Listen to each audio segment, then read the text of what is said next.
A comunidade Narrações Imersivas está disponível.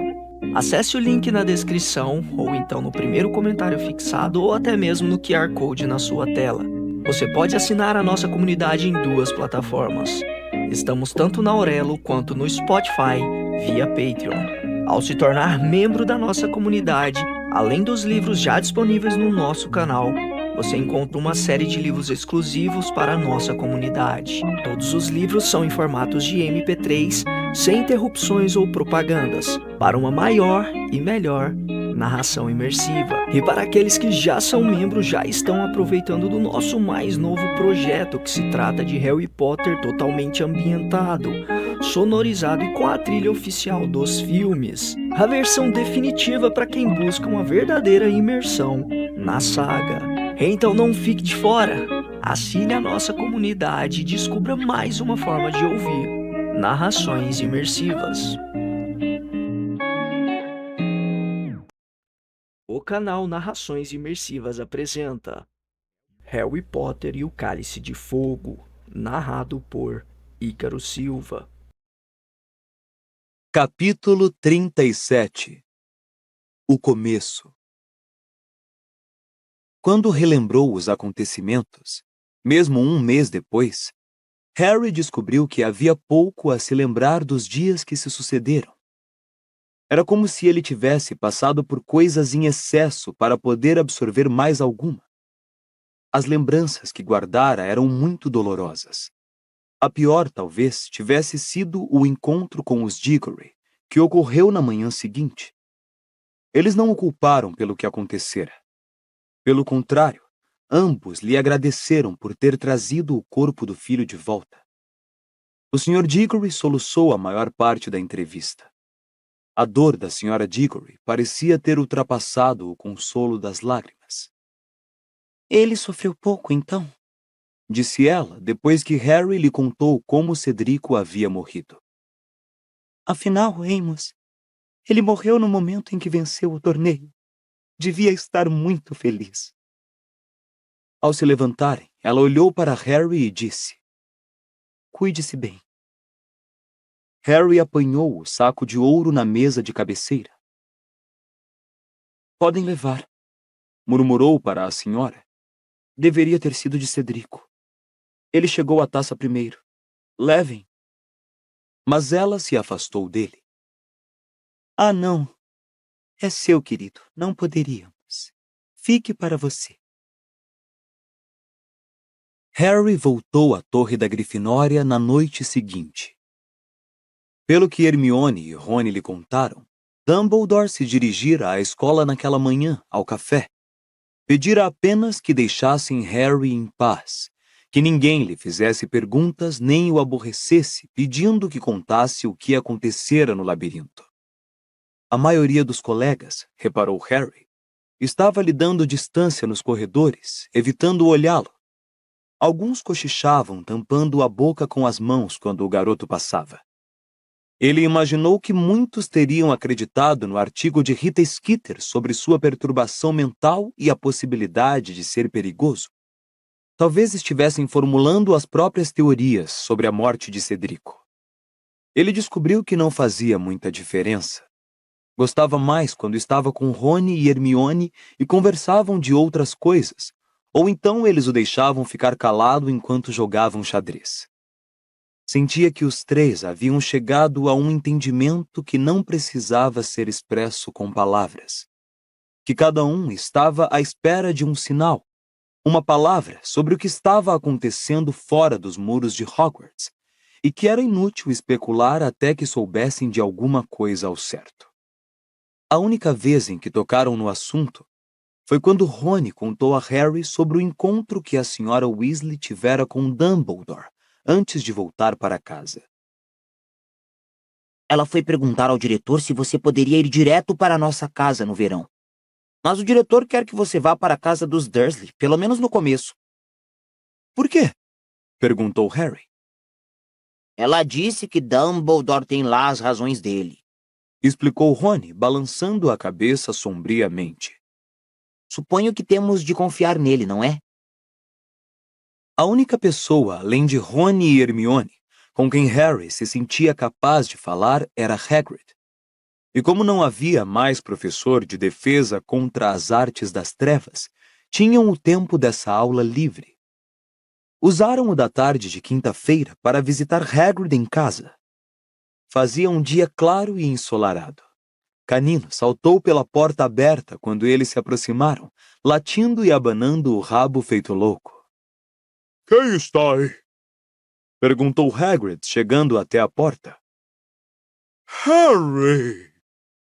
E saiu ao encontro dos garotos, puxando Harry para um abraço com uma das mãos e despenteando os cabelos dele com a outra, disse: Que bom ver você, companheiro. Que bom ver você. Os três viram 2 xícaras do tamanho de balde sobre a mesa de madeira diante da lareira quando entraram na cabana. Tomando uma xícara de chá com Olímpia, Disse Hagrid. ela acabou de sair. Quem? Perguntou Rony, curioso. Madame Maxime, é claro. Explicou Hagrid. Vocês dois fizeram as pazes, então? Perguntou Rony. Não sei do que você está falando. Disse Hagrid com displicência, indo buscar mais xícaras na cômoda. Depois de preparar o chá e oferecer um prato de biscoitos maçudos, ele se sentou e examinou Harry mais de perto, com aqueles seus olhos de besouros negros. Você está bem? Perguntou rouco. Tô. Não, não está. Claro que não está. Mas vai ficar. Harry não respondeu nada. Eu sabia que ele ia voltar. Disse Hagrid, e Harry, Rony e Hermione olharam para ele chocados. Sei há anos, Harry. Sabia que estava lá fora, esperando a hora. Tinha que acontecer. Bom, agora aconteceu e vamos ter de conviver com isso. Vamos lutar. Talvez a gente consiga deter o homem antes que ele se firme. Pelo menos esse é o plano de Dumbledore. Grande homem, Dumbledore. Enquanto contarmos com ele, não estou muito preocupado. Hagrid ergueu as sobrancelhas espessas ao ver a expressão de incredulidade nos rostos dos garotos. Não adianta a gente ficar sentado se preocupando. O que tiver que ser, será. E nós o enfrentaremos quando vier. Dumbledore me contou o que você fez, Harry. O peito de Hagrid inchou ao fitar Harry. Você fez tanto quanto o seu pai teria feito. E não posso lhe fazer elogio maior. Harry retribuiu o sorriso do amigo. Era a primeira vez que sorria em dias. Que foi que Dumbledore lhe pediu para fazer, Hagrid? Perguntou o garoto. Ele mandou a professora Minerva convidar você e Madame Maxime para irem à sala dele naquela noite. Tem um trabalhinho para mim durante o verão, Disse Hagrid. mas é segredo. Não tenho licença para falar, nem para vocês. Olímpia, Madame Maxime, para vocês, talvez vá comigo. Acho que irá. Acho que a convenci. Tem ligação com Voldemort? Hagrid fez uma careta ao ouvir aquele nome. Talvez. Respondeu evasivamente. Agora, quem gostaria de visitar o último explosivinho comigo? Brincadeirinha, brincadeirinha. Acrescentou ele depressa ao ver a cara dos garotos. Foi com uma opressão no peito que Harry arrumou seu malão no dormitório, na véspera do seu regresso à Rua dos Alfeneiros. Estava com medo da festa de despedida, que normalmente era motivo de comemoração, pois nela anunciavam o vencedor do campeonato entre as casas. Ele andava evitando o salão principal quando estava cheio, desde que deixara a ala hospitalar, dando preferência a comer quando ficava quase vazio, para evitar os olhares dos colegas. Quando ele, Rony e Hermione entraram no salão, notaram imediatamente que não havia as decorações de costume. O salão principal, em geral, era enfeitado com as cores da casa vencedora na festa de despedida. Esta noite, no entanto, Havia panos pretos na parede ao fundo onde ficava a mesa dos professores. Harry percebeu instantaneamente que eram um sinal de respeito por Cedrico. O verdadeiro olho tonto Moody estava à mesa, a perna de pau e o olho mágico nos lugares. Mostrava-se extremamente inquieto e assustadiço todas as vezes que alguém lhe falava. Harry não pôde culpá-lo. O medo que Moody tinha de ser atacado com certeza havia crescido depois de ficar preso no seu próprio malão durante 10 meses. O lugar do professor Karkaroff estava vazio. Harry se perguntou, ao sentar-se com os colegas da Grifinória, onde andaria o bruxo, se Voldemort já o teria alcançado. Madame Maxime continuava em Hogwarts. Estava sentada ao lado de Hagrid. Falavam entre si baixinho. Mais adiante na mesa, ao lado da professora McGonagall, estava Snape. Seus olhos se demoraram em Harry por um momento quando o garoto olhou em sua direção. Sua expressão era difícil de traduzir. Parecia tão amargurado e desagradável como sempre. Harry continuou a observá-lo muito tempo depois do professor ter desviado o olhar. Que será que Snape fizera por Dumbledore na noite em que Voldemort ressurgira? E por quê? Por que Dumbledore tinha tanta convicção de que Snape estava realmente do lado deles? Espionara para eles, dissera Dumbledore na penseira. Snape espionara Voldemort correndo grandes riscos pessoais. Seria essa a tarefa que retomara? Teria feito contato com os comensais da morte, talvez? Fingira que jamais se passara realmente para o lado de Dumbledore, que estivera, a exemplo do próprio Voldemort, aguardando sua hora. As indagações de Harry foram interrompidas pelo professor Dumbledore, que se levantou à mesa dos professores. O salão principal, que por sinal tinha estado menos barulhento do que costumava ser em uma festa de despedida, ficou muito silencioso. O fim, disse Dumbledore olhando para todos, de mais um ano. Ele fez uma pausa e seu olhar pousou na mesa da Lufa-Lufa, a mais silenciosa de todas antes do diretor se levantar, e continuava a ser a mais triste e de rostos mais pálidos no salão. Há muita coisa que eu gostaria de dizer a todos vocês esta noite. Mas primeiro, quero lembrar a perda de uma excelente pessoa que deveria estar sentada aqui. Ele fez um gesto em direção à mesa da Lufa-Lufa. Festejando conosco. Eu gostaria que todos os presentes, por favor, se levantassem e fizessem um brinde a Cedrico Diggory. Todos obedeceram. Os bancos se arrastaram, e os alunos no salão se levantaram e ergueram seus cálices, e ouviu-se um eco uníssono, alto, grave e ressonante. Cedrico Diggory. De relance, Harry viu Cho entre os colegas. Havia lágrimas silenciosas correndo pelo seu rosto. Ele baixou os olhos para a própria mesa quando todos tornaram a se sentar. Cedrico era o aluno que exemplificava muitas das qualidades que distinguem a casa da Lufa-Lufa, continuou Dumbledore. Era um amigo bom e leal. Uma pessoa aplicada, valorizava o jogo limpo. Sua morte afetou a todos, quer vocês o conhecessem bem ou não. Portanto, creio que vocês têm o direito de saber exatamente como aconteceu. Harry ergueu a cabeça e encarou Dumbledore. Cedrico Diggory foi morto por Lord Voldemort. Um murmúrio de pânico varreu o salão principal. As pessoas olharam para Dumbledore incrédulas, horrorizadas. Ele parecia perfeitamente calmo ao observar os presentes até pararem de murmurar. O ministro da magia, continuou Dumbledore, não quer que eu lhes diga isto. É possível que alguns pais se horrorizem com o que acabo de fazer, ou porque não acreditam que Lord Voldemort tenha ressurgido, Ou porque acham que eu não deva lhes informar isto por serem demasiado jovens. Creio, no entanto, que a verdade é, em geral, preferível às mentiras, e qualquer tentativa de fingir que Cedrico Diggory morreu em consequência de um acidente ou de algum erro que cometeu é um insulto à sua memória. Atordoados e temerosos, cada rosto no salão voltava-se para Dumbledore agora. Ou quase todos.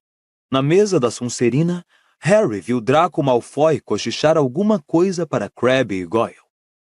O garoto sentiu no estômago um espasmo nauseante e quente de raiva. Forçou-se a olhar para Dumbledore. Há mais alguém que deve ser mencionado com relação à morte de Cedrico, continuou Dumbledore. Estou me referindo naturalmente a Harry Potter. Um murmúrio atravessou o salão, e algumas cabeças se viraram em direção ao garoto antes de tornarem a fitar Dumbledore. Harry Potter conseguiu escapar de Lord Voldemort e arriscou a própria vida para trazer o corpo de Cedrico de volta a Hogwarts. Ele demonstrou, sob todos os aspectos, uma bravura que poucos bruxos jamais demonstraram diante de Lord Voldemort. E por isso, eu o homenageio. Dumbledore virou-se solenemente para Harry e ergueu sua taça mais uma vez. Quase todos os presentes no salão principal seguiram seu exemplo e murmuraram seu nome conforme tinham murmurado o de Cedrico e beberam em sua homenagem. Mas, por uma brecha entre os que estavam de pé, Harry viu que Malfoy, Crabbe, Goyle e muitos alunos da Sonserina, num gesto de desafio, tinham permanecido sentados, os cálices intocados. Dumbledore, que afinal de contas não possuía olhos mágicos, não os viu. Quando todos se sentaram mais uma vez, o diretor continuou. O objetivo do torneio tribruxo era aprofundar e promover o entendimento no mundo mágico. À luz do que aconteceu, o ressurgimento de Lord Voldemort, esses laços se tornam mais importantes do que nunca. O olhar do diretor foi de Madame Maxime Hagrid a Fleur Delacour e seus colegas de Beauxbatons. Daí para Krum e os alunos de Durmstrang à mesa da Sonserina. Krum, Harry observou, parecia preocupado, quase temeroso, como se esperasse Dumbledore dizer alguma coisa desagradável. Cada convidado neste salão, disse o diretor, e seu olhar se demorou nos alunos de Durmstrang. Será bem-vindo se algum dia quiser voltar para cá. Repito a todos, à luz do ressurgimento de Lord Voldemort, seremos tão fortes quanto formos unidos, e tão fracos quanto formos desunidos. O talento de Lord Voldemort para disseminar a desarmonia e a inimizade é muito grande.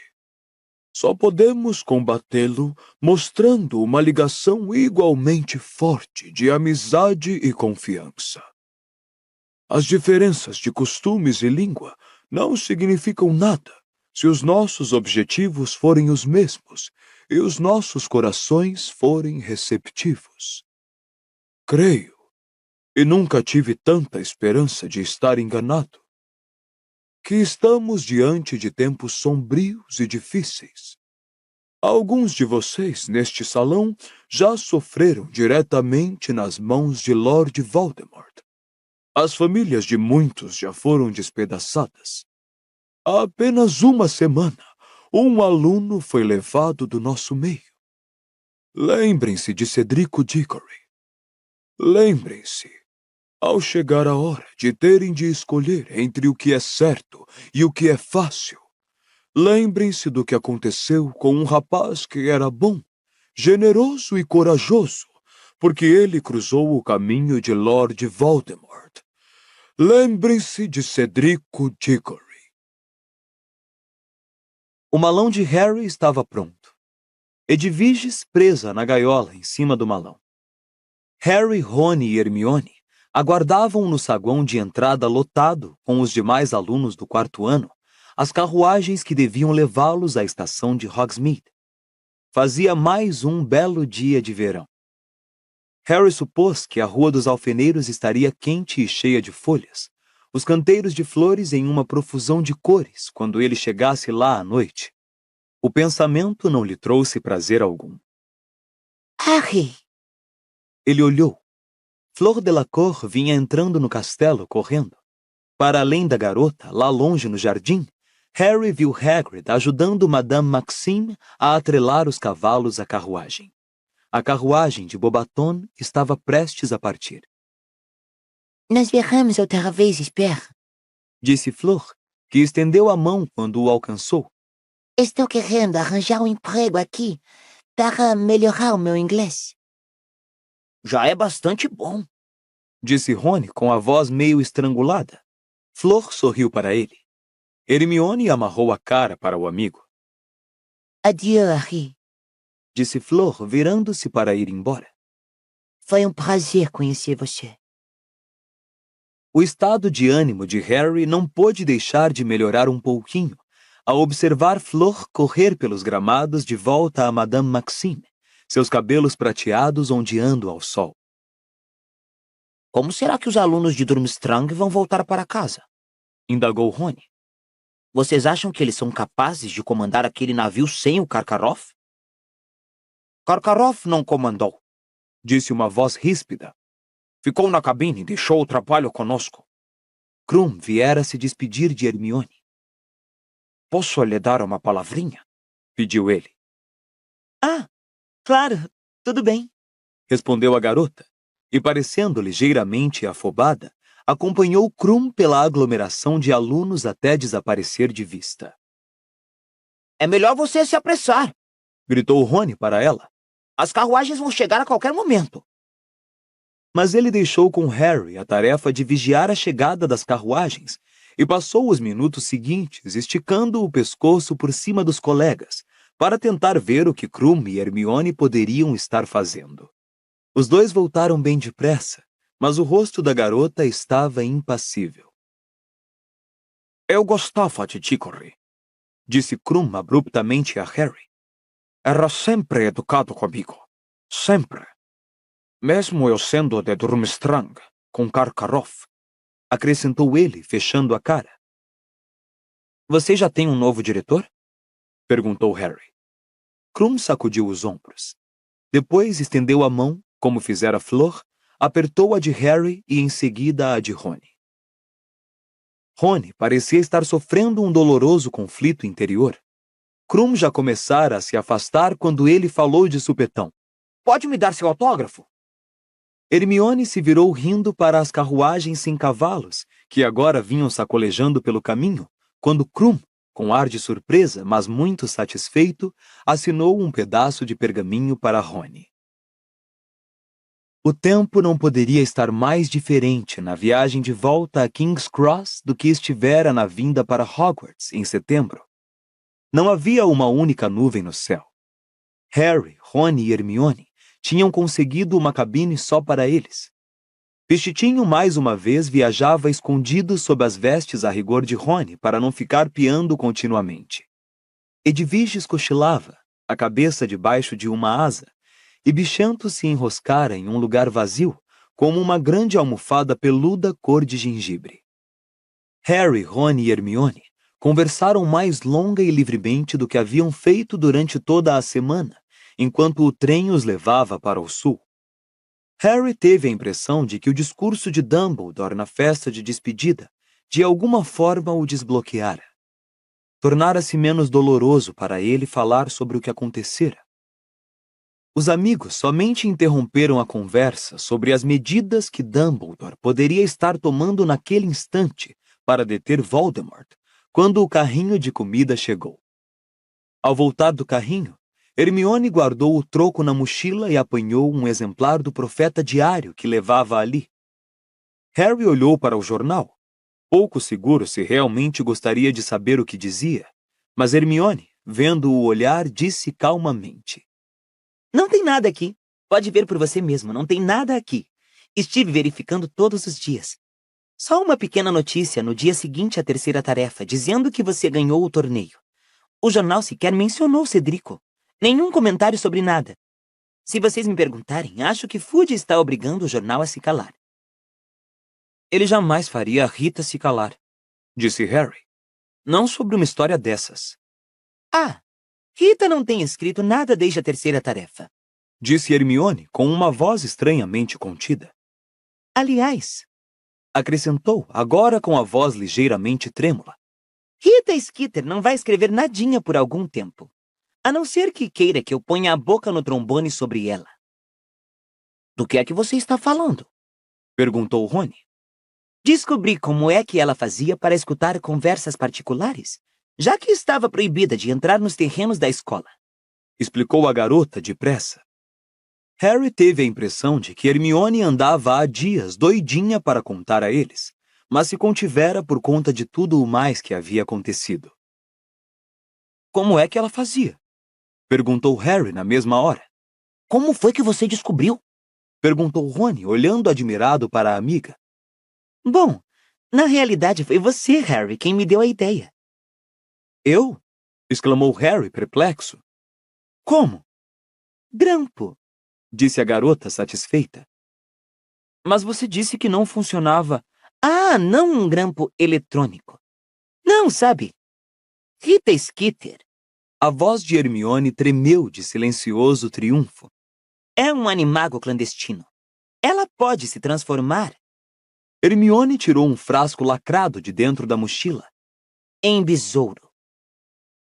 Você está brincando. Exclamou Rony. Você não. Ela não está. Ah, está.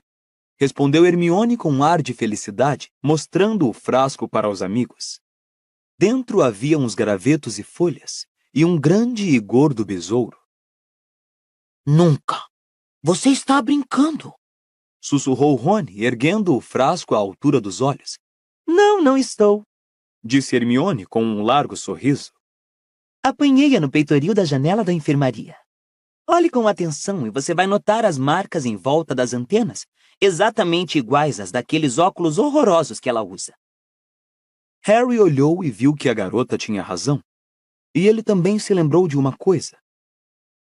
Havia um besouro em cima da estátua na noite em que ouvimos Hagrid falando com Madame Maxime sobre a mãe dele. Exatamente. Confirmou Hermione. E Victor tirou um besouro dos meus cabelos quando estávamos conversando na beira do lago. E, a não ser que eu esteja muito enganada, Rita estava encarapitada no peitoril da janela da classe de adivinhação no dia em que sua cicatriz doeu. Ela andou besourando pela escola o ano inteiro. Quando vimos Malfoy debaixo daquela árvore, Lembrou Rony lentamente. ele estava falando com a Rita segura na mão. Disse Hermione. Ele sabia, é claro. Foi assim que ela fez aquelas entrevistinhas simpáticas com os alunos da Sonserina. Aqueles garotos não ligariam se ela estivesse fazendo uma coisa ilegal, desde que pudessem contar barbaridades sobre Hagrid e nós. Hermione apanhou o frasco da mão de Rony e sorriu para o besouro, que zuniu irritado contra o vidro. Já avisei a ela que só vou soltá-la quando chegarmos a Londres. Lancei um feitiço anti-quebra no frasco, entendem? Para ela não poder se transformar. E avisei também que vai ter que guardar a pena só para ela durante 1 ano. Vamos ver se ela perde o hábito de escrever mentiras horríveis sobre as pessoas. Sorrindo serenamente, Hermione tornou a guardar o besouro na mochila. A porta da cabine se abriu. Muito esperta, Granger. Exclamou Draco Malfoy. Crabbe e Goyle vinham atrás dele. Os 3 pareciam mais satisfeitos com eles mesmos, mais arrogantes e mais ameaçadores do que Harry jamais os vira. Então, Disse Malfoy, entrando lentamente na cabine e olhando para os 3, um sorrisinho brincando em seus lábios. vocês apanharam uma repórter patética e Potter voltou a ser o aluno favorito de Dumbledore. Grande coisa. Seu sorriso se alargou. Crabbe e Goyle fizeram cara de desdém. Estamos tentando não pensar naquilo, é? Disse ele calmamente, continuando a se dirigir aos 3. Tentando fingir que não aconteceu? Dá-o fora, disse Harry. Ele não chegava perto de Malfoy desde que o vira cochichando com Crabbe e Goyle durante o discurso de Dumbledore sobre Cedrico. Sentiu uma espécie de zumbido nos ouvidos. Sua mão agarrou a varinha sob as vestes. Você escolheu o lado perdedor, Potter. Eu lhe avisei. Eu lhe disse que devia escolher com quem anda com mais cuidado, lembra? Quando nos encontramos no trem, no primeiro dia de Hogwarts. Eu lhe disse para não andar com ralé desse tipo. Ele indicou Rony e Hermione com a cabeça. Tarde demais agora, Potter. Eles serão os primeiros a ir agora que o Lorde das Trevas voltou. Sangues ruins e amantes de trouxas primeiro. Bom, em segundo lugar, Diggory foi o... Foi como se alguém tivesse explodido uma caixa de fogos na cabine. Cego pelo clarão dos feitiços que voaram em todas as direções, surdo pela série de estampidos, Harry piscou olhando para o chão. Malfoy, Crabbe e Goyle estavam caídos inconscientes à porta. Ele, Rony e Hermione estavam de pé, depois de cada um ter usado um feitiço diferente. E não tinham sido os únicos a fazer isso. Achamos que devíamos dar uma olhada no que os três iam aprontar, disse Fred factualmente, pisando em cima de Goyle, no que foi imitado por George, que teve o cuidado de pisar em Malfoy ao entrar com o irmão na cabine. Que efeito interessante! Exclamou George olhando para Crabbe. Quem usou o feitiço Furnúnculos? Eu, respondeu Harry. Que estranho, disse George descontraído. Eu usei o das pernas bambas. Parece que não se deve misturar os dois. Brotaram pequenos tentáculos pela cara dele toda. Bom, não vamos deixar os três aqui. Eles não contribuem nada para a decoração. Rony, Harry e George chutaram, rolaram e empurraram os inconscientes Malfoy, Crabbe e Goyle, cada um com a aparência pior, dada a mistura de feitiços com que tinham sido atingidos, até o corredor. Depois voltaram para a cabine e fecharam a porta. Alguém topa um snap explosivo? Convidou George, puxando um baralho.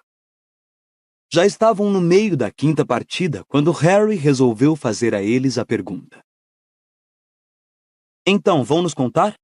Dirigiu-se ele a George. Quem é que vocês estavam chantageando? Ah! Disse George misteriosamente. Aquilo! Vamos deixar pra lá, disse Fred, balançando a cabeça impaciente. Não foi nada importante, pelo menos a essa altura. Desistimos, disse George, encolhendo os ombros. Mas Harry, Rony e Hermione continuaram insistindo, e finalmente Fred falou. Está bem, se vocês querem mesmo saber, era Ludo Bagman. Bagman? Disse Harry na mesma hora. Vocês estão dizendo que ele estava envolvido... Não! Disse George, desanimado. Nada a ver, um debilóide. Não teria cérebro para tanto. Então, quem? Fred hesitou, depois disse. Vocês se lembram da aposta que fizemos com ele na Copa Mundial de Quadribol? Que a Irlanda ia ganhar, mas Krum capturaria o pomo?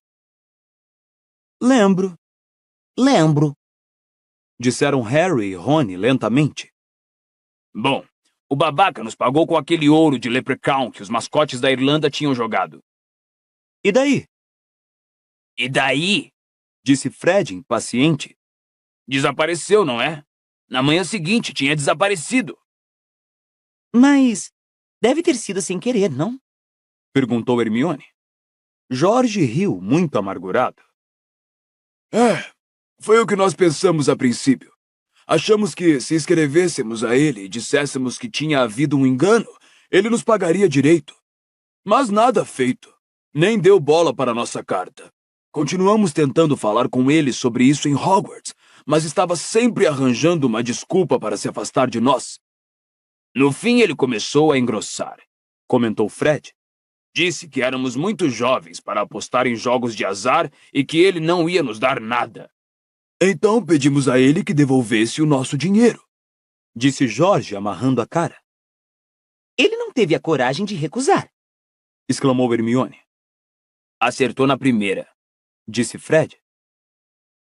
Mas eram todas as economias de vocês, disse Rony. Me conta uma novidade, disse George. Claro que acabamos descobrindo o que estava rolando. O pai de Lino Jordan também tinha tido um trabalho danado para receber algum dinheiro de Bagman. O caso é que ele estava encalacrado até o pescoço com os duendes. Tinha pedido emprestado a eles uma montanha de dinheiro. Uma turma encurralou Bagman na floresta depois da Copa Mundial e tirou todo o ouro que ele levava nos bolsos, mas ainda não era suficiente para cobrir as dívidas. Os duendes o seguiram até Hogwarts para ficar de olho nele. O cara perdeu tudo no jogo. Não tinha mais nem 2 galeões para esfregar um no outro. E sabe como foi que o idiota tentou pagar aos duendes? Como? Perguntou Harry. Apostou em você, companheiro, Disse Fred. Fez uma aposta enorme que você ganharia o torneio. Apostou com os duendes. Então, foi por isso que ele ficou tentando me ajudar a ganhar, disse Harry. Bom, e eu ganhei, não é mesmo? Então ele já pode pagar o ouro de vocês. Não, Respondeu George, balançando a cabeça. os duendes jogaram sujo com ele. Disseram que você ganhou com Diggory, e Bagman tinha apostado que você ganharia sozinho. Então Bagman teve que se mandar para salvar a pele. E foi o que fez logo depois da terceira tarefa. George deu um profundo suspiro e começou a dar as cartas outra vez. O resto da viagem foi bem agradável. Harry, na verdade, desejou que ela pudesse ter continuado pelo verão afora e que nunca chegassem a King's Cross. Mas, como aprendera a duras penas naquele ano, o tempo não desacelerava quando alguma coisa desagradável estava à espera da gente, e logo, o expresso de Hogwarts estaria entrando na plataforma 9:30. O barulho e a confusão de sempre encheram os corredores do trem quando os alunos começaram a desembarcar. Rony e Hermione lutaram para passar com as malas ao largo de Malfoy, Crabbe e Goyle. Harry, no entanto, ficou parado. Fred, George, esperem aí. Os gêmeos se viraram. Harry abriu o malão e tirou a bolsa com o prêmio do torneio Tribruxo. Para vocês, disse ele, e enfiou a bolsa nas mãos de George. Quê? Exclamou Fred, aparvalhado. Para vocês, repetiu Harry com firmeza. Eu não quero. Você pirou? Disse George, tentando empurrar a bolsa de volta para o garoto. Não pirei. Fiquem com ele e continuem inventando. É para a loja de logros. Ele pirou, Disse George com assombro na voz. Escutem, disse Harry decidido. Se vocês não aceitarem, eu vou jogar fora. Não quero o ouro e não preciso dele. Mas dar umas boas gargalhadas bem que ajudaria. Tenho a impressão de que vamos precisar delas mais do que de costume e não vai demorar muito. Harry! Disse George sem muita convicção, pesando a bolsa de dinheiro nas mãos. Deve ter uns 1000 galeões aqui. Tem, disse Harry sorrindo. Pense em quantos cremes de canário vão poder fabricar. Os gêmeos ficaram olhando para ele. Só não contem à sua mãe onde arranjaram o ouro. Embora, pensando bem, ela talvez não esteja mais querendo tanto que vocês entrem para o ministério. Harry! Começou Fred, mas o garoto empunhou a varinha. Olhem, disse, em tom de quem não admite contestação. Ou levam ou azaro vocês. Conheço umas boas azarações agora. Mas me façam um favor, ok? Comprem umas roupas a rigor diferentes para Rony e digam que é presente de vocês. Harry deixou a cabine antes que os gêmeos pudessem dizer mais alguma coisa, pulando por cima de Malfoy, Crabbe e Goyle, que continuavam caídos no chão, cobertos de feitiços. Tio Walter estava aguardando do outro lado da barreira. A senhora Weasley muito próxima dele. Ela deu um abraço apertado em Harry quando o viu e cochichou em seu ouvido. Acho que Dumbledore vai deixar você ficar conosco mais para o fim do verão. Fique em contato, Harry. A gente se vê, Harry. Disse Rony, lhe dando uma palmadinha nas costas. Tchau, Harry. Disse Hermione, e fez uma coisa que nunca fizera antes. Deu-lhe um beijo na bochecha. Harry, obrigado. Murmurou George, enquanto Fred concordava animado, acenando com a cabeça ao lado do irmão. Harry piscou para os dois, virou-se para o tio Walter e o acompanhou silenciosamente para fora da estação. Não adiantava começar a se preocupar, disse a si mesmo quando embarcou no banco traseiro do carro dos Dursley. Conforme dissera Hagrid, o que tiver de ser será, e ele teria que enfrentar o que fosse, quando viesse.